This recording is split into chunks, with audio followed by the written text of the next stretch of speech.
I'm Sean Sticks Larkin, and you're watching Law and Crime.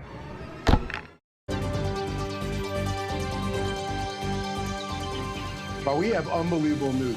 Robert Durst, who was convicted of killing multiple people, charged with multiple people, but convicted of killing Susan Berman and was to stand trial for the killing of Kathy Durst. He has died. That is right. Robert Durst died this morning, according to the Department of Corrections. And so I want to bring in our two guests here to talk about this. I mean, obviously, because of that death, he will never face charges that have been filed in New York for the death of Kathy Durst. But with regard to Susan Berman, he was given a life sentence. Gene Rossi, his attorney, said he had planned to appeal that sentence. I mean, these are unbelievable developments. Before we get into the legalities of what's going to go on here, just give me your initial thoughts after everything and all the time this community and everybody has gone through, especially the Law and Crime Network that has covered him gavel to gavel from the beginning. This is really, I mean, it's not, I guess, unexpected given his health condition, but it really is amazing nevertheless. Well, you know what it says is that people who have a lot of money, and you mentioned this during a break, Jeffrey Epstein, Ken Lay of Enron, he passed away after his trial and he was found guilty. Now Robert Durst. It just shows it's very difficult to prosecute and convict people with wealth. Let me repeat that. It's very difficult to prosecute and convict people with wealth. And at the end of the day, with Robert Durst, I got to tell you, during that trial, watching him, I'm surprised that his health lasted this long, because during the trial, he did not look good at all. So I'm not shocked, but the victims, Susan Berman's family, relatives, they're not feeling that justice was done. You know, Gene, I just want to go back to you on this. You know, while we were watching that trial, and I'm sorry to say it, but I had a lot of problems in LOT caps of how the prosecutor presented that case. And we were all talking about what the appellate issues would be down the road. And I know one of my guests made a very perhaps prescient statement that they don't really care because they don't think he's going to survive the appellate process. Just talk to us a little bit about, if he were to appeal it, or if he does appeal it, that conviction doesn't stand. Do you have any insight? And I know each state is different, so I don't want to hold you to this particular state, but any insight as to what happens if it's appealed, because it's not really a final conviction at that point in time, no? Oh, and you're addressing that to me? Yeah. Yeah.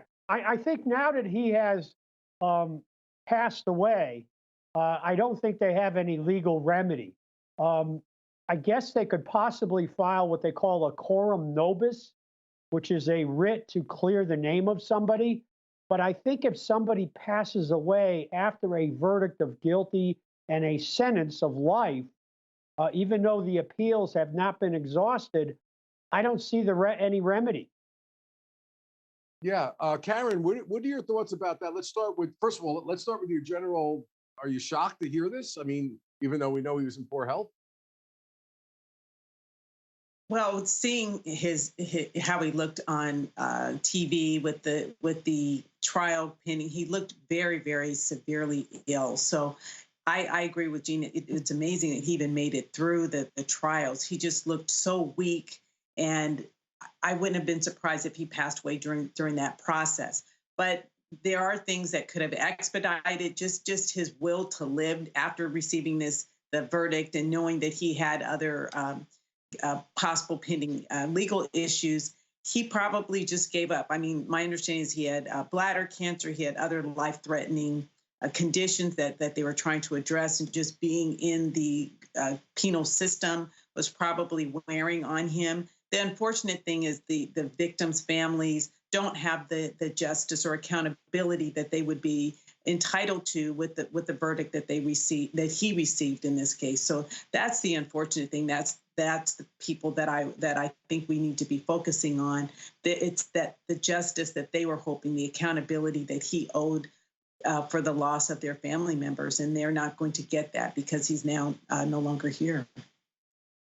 Yeah, so I'm asking the producers to look into it. I think I'm pretty confident I know the answer of it, Karen. But I know that if the case is pending appeal, my question becomes if you're within the time frame to file the appeal but have not yet done it, whether or not, I mean, he has a right to an appeal. So it seemed to me that that conviction is in serious jeopardy one way or the other, and could actually be vacated, because if he's within that time to appeal but just hasn't, he still had the right to do it. And if the lawyers are saying he intended to do it, what do you think happens to that conviction? Does it get thrown out? I don't know the answer to that. I would think that the time period that the prosecution, I mean, I'm sorry, his attorneys would have to bring a motion of some sort to argue that they have a right to move forward with the appeal. Yeah, I'm sorry to interrupt, Karen. I'm being told that it will. I'm assuming because he still is within the time frame to file that appeal, whether he filed or not does not make a difference. I'm being advised. What does this mean for the family, the prosecution, and the community? That in the end, because he died during the process of the appeal or during the time in which he had to file, he's going to be this conviction is going to be vacated. How do you feel that that's going to be taken by people? Oh, of course, the family would be devastated, and it's interesting to see whether his attorneys would move forward, what benefit it would be for them to move forward. I'm not sure what support Mr. Durst had in terms of his family or people that would have wanted to see this case from a legal perspective go forward with the appeal. So then we're talking about judicial resources. Who's going to be paying the attorneys to move forward? Was it in terms of like a public defender where the state was paying for that? So that's an issue too, because there's going to be a cost associated with moving forward with the legal process. Okay, I'm sorry. You're getting a lot here, Gene. I think the issue is that this is going to probably be on motion. The conviction will be vacated in my mind. How do you think that plays with the prosecutor, the families, and the community in general? Well, I can tell you right now, that prosecutor is going to fight tooth and nail to avoid any motion or oppose any motion to vacate that conviction. I forget his name, but we made a lot of comments about his performance, and he's been working on this case for 4 or 5 years, and he's going to have a lot to say about that motion. Yeah, no doubt about it, Gene. There's no question that he will have a lot to say, as he did with a lot of things. But the law is the law, and I think it's going to be pretty much clear cut one way or the other. All right, guys, amazing development with regard to the death of Robert Durst. We're going to take a break. We'll be right back.